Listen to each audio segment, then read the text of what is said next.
Hello everyone, ಎಲ್ಲರೂ ಹೇಗಿದ್ದೀರಾ? ನಾನಿವತ್ತು ಹೆಲ್ದಿಯಾಗಿ ಹಾಗೂ ಟೇಸ್ಟಿಯಾಗಿ ಗಸಗಸೆ ಪಾಯಸನ ಹೇಗೆ ಮಾಡೋದು ಅಂತ ಹೇಳಿ ತೋರಿಸ್ಕೊಡ್ತಾ ಇದ್ದೀನಿ. ಇದು ನಮ್ಮ ದೇಹಕ್ಕೆ ತಂಪು ನೀಡುವಂತಹ ಸ್ವೀಟ್ ಡಿಶ್ ಆಗಿದ್ದು ತುಂಬಾ ಈಸಿಯಾಗಿ ಮಾಡ್ಬೋದು. ಫಸ್ಟು ನಾನಿಲ್ಲಿ 2 ಟೇಬಲ್ ಸ್ಪೂನಷ್ಟು ಗಸಗಸೆ, ಒಂದು ಅರ್ಧ ಸ್ಪೂನು ರೈಸ್, ತುಪ್ಪ, 1 ಲೋಟ ಮಿಲ್ಕ್, ಹಾಗೆ ಕೊಬ್ಬರಿ, ದ್ರಾಕ್ಷಿ, ಗೋಡಂಬಿ ಮತ್ತು ಏಲಕ್ಕಿನ ತಗೊಂಡಿದ್ದೀನಿ. 1.5 ಕಪ್ನಷ್ಟು ಬೆಲ್ಲ, ಹಾಗೆ ಗೋಡಂಬಿ ಬಾದಾಮಿನ ಸೋಕ್ ಮಾಡಿ ಇಟ್ಕೊಂಡಿದ್ದೀನಿ. ಮೊದಲಿಗೆ ನಾವು ಆವಾಗಲೇ ತೆಗೆದಿಟ್ಕೊಂಡಿರೋಂತಹ ರೈಸ್ ಹಾಗೆ ಗಸಗಸೆಯನ್ನು ನೀಟಾಗಿ ಹುರ್ಕೊಳ್ಳಿ. ಗಸಗಸೆ ಪಾಯಸದಿಂದ ತುಂಬಾ ಹೆಲ್ತ್ ಬೆನಿಫಿಟ್ಸ್ ಇದೆ. ನಿದ್ರಾಹೀನತೆ ಕಡಿಮೆ ಮಾಡುತ್ತೆ ಹಾಗೂ ಇದು ದೇಹಕ್ಕೆ ತಂಪು ಕೂಡ ಹೌದು. ಅದರಲ್ಲೂ ಈ ಸಮ್ಮರ್ ಡೇಸಲ್ಲಿ ಮಕ್ಕಳು ಕೂಡ ತುಂಬ ಇಷ್ಟಪಟ್ಟು ತಿಂತಾರೆ. ಈಗ ನಾನು ಹುರಿದಿರೋಂತಹ ಅಕ್ಕಿ ಮತ್ತು ಗಸಗಸೆನ ಮಿಕ್ಸಿಗೆ ಹಾಕ್ಕೊಳ್ತಾ ಇದ್ದೀನಿ.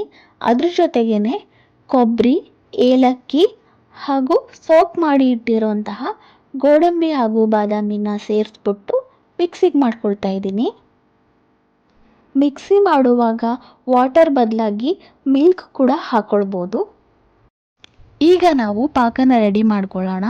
ಒಂದು ಬಾಣಲೆಯಲ್ಲಿ ಬೆಲ್ಲ ಹಾಕಿ 3 ಕಪ್ ವಾಟರನ್ನು ಸೇರಿಸಿ, ಬೆಲ್ಲ ಸಂಪೂರ್ಣವಾಗಿ ಕರಗಿ ಪಾಕ ಆಗಬೇಕು.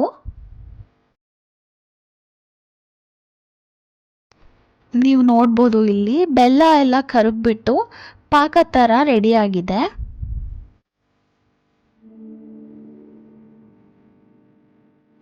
ಇದೇ ಸಮಯದಲ್ಲಿ ನಾನಿವಾಗ ಮಿಕ್ಸಿ ಮಾಡಿಟ್ಟಿರೋಂತಹ ಪೇಸ್ಟನ್ನು ಹಾಕೊಳ್ತಾ ಇದ್ದೀನಿ. ಇವಾಗ ಇದನ್ನು 5 ನಿಮಿಷಗಳ ಕಾಲ ಚೆನ್ನಾಗಿ ಕುದಿಯೋಕ್ಕೆ ಬಿಡಿ. ಈಗ ಇದು ಚೆನ್ನಾಗಿ ಕುದೀತಾ ಇದೆ.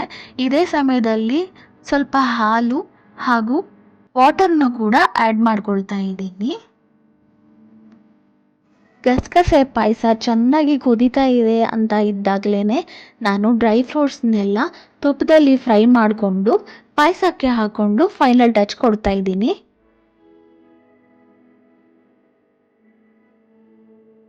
ಈ ರೆಸಿಪಿನ ನೀವು ಒಂದ್ಸಾರಿ ಟ್ರೈ ಮಾಡಿ, ತುಂಬಾ ರುಚಿಯಾಗಿರುತ್ತೆ. ನೀವು ತುಂಬ ಇಷ್ಟಪಡ್ತೀರಾ. ಮಾಡಿ ನೋಡಿ ಮತ್ತು ನಿಮ್ಮ ಎಕ್ಸ್ಪೀರಿಯನ್ಸ್ನ ನನಗೆ ಹೇಳಿ.